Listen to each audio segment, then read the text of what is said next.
Hell in a Cell has finished, so let's break down the pay-per-view and see what happened. Get straight into the first match at Hell in a Cell. That was Randy Orton versus Jeff Hardy. This one certainly was a brutal matchup.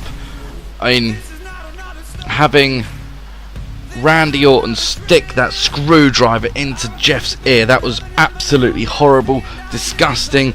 I hope they don't show that sort of thing again, because that is just horrible. And just twisting it round, just absolutely disgusting. But other than that moment, it was quite enjoyable to watch. It was a very hardcore-ish Hell in a Cell, lots going on, and Jeff, of course, going for a spot in the Hell in a Cell, which brought an end to the match. But Randy Orton defeats Jeff Hardy, and we go on to our second match of the night.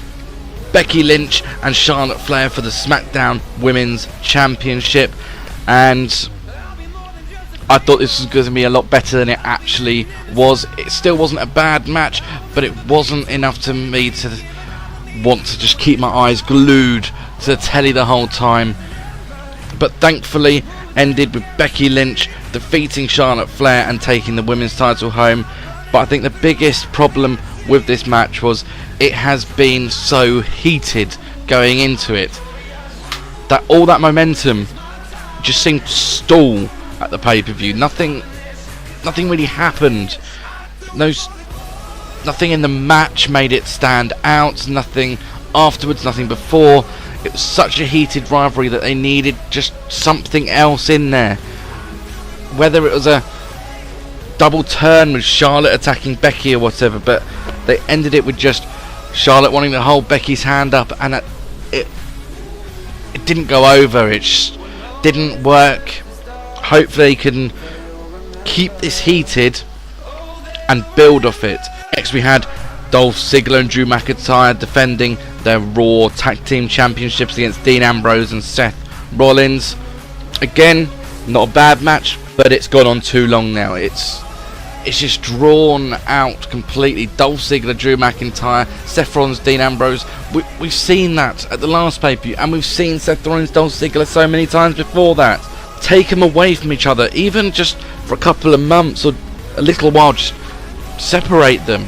And then the end just came quickly, like they rushed the end, and Dolph Ziggler and Drew McIntyre go home with the Raw Tag Team Championships. Then we got the WWE Championship, AJ Styles defending against Samoa Joe.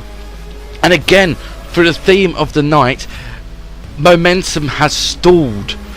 It's just come to an abrupt halt. Bang, there it goes.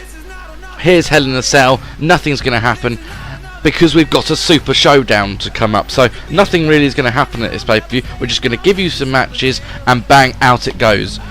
It's just, why have they stalled everything? They could have done so much more with this. Don't get me wrong, it was a good match. And then a controversial finish at the end. Yes, AJ Styles tapped, but the referee didn't see it.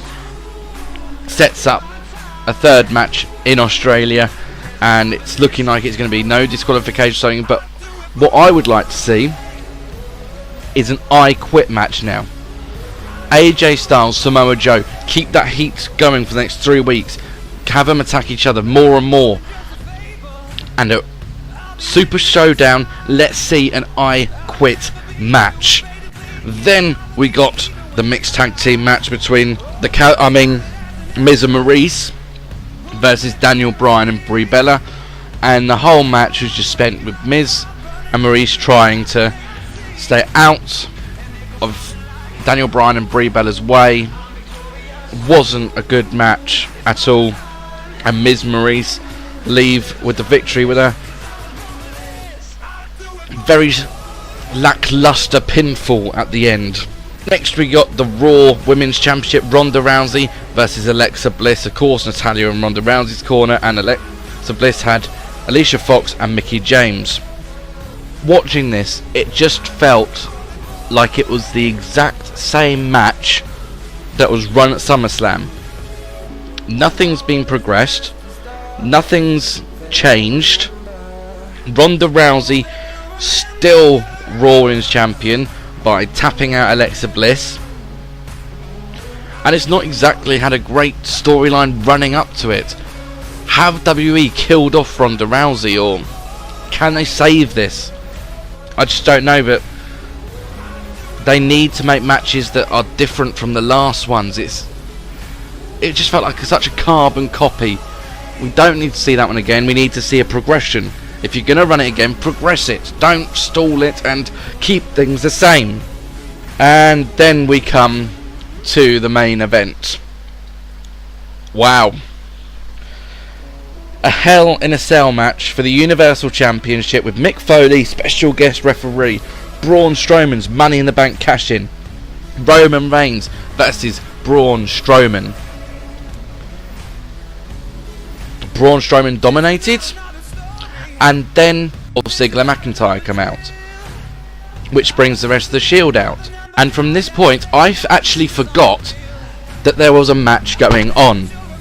It was great moments up top of the Hell in a Cell, of course, celebrating the 20 years this year of Hell in a Cell. They were always going to have someone go up the top of the Hell in a Cell, and we even got the double fall through the table. But while this is all going on, you just forget there's a main event going on. I completely forgot about it.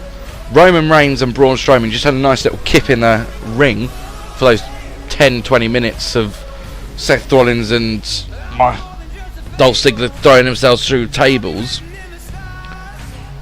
And then it happens. What nobody wants to see. Brock Lesnar returns. Out comes Brock Lesnar with Paul Heyman, smashes the door open, beats up Roman Reigns and Braun Strowman and leaves.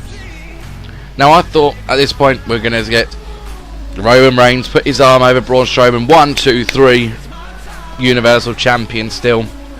But no, for the first time in Hell in a Cell history, and going against every rule of Hell in a Cell, the referee declared this match draw in a no contest because neither man could continue. Now, there are no rules in a Hell in a Cell. It doesn't matter who comes out and beats up people. It doesn't matter what happens. There has to be a winner. That was the reason for Hell in a Cell. Mick Foley went flying off the Hell in a Cell, went through the Hell in a Cell, yet he still carried on. So how can a referee come down and say, oh no, both men can't continue? No, that's it, all over.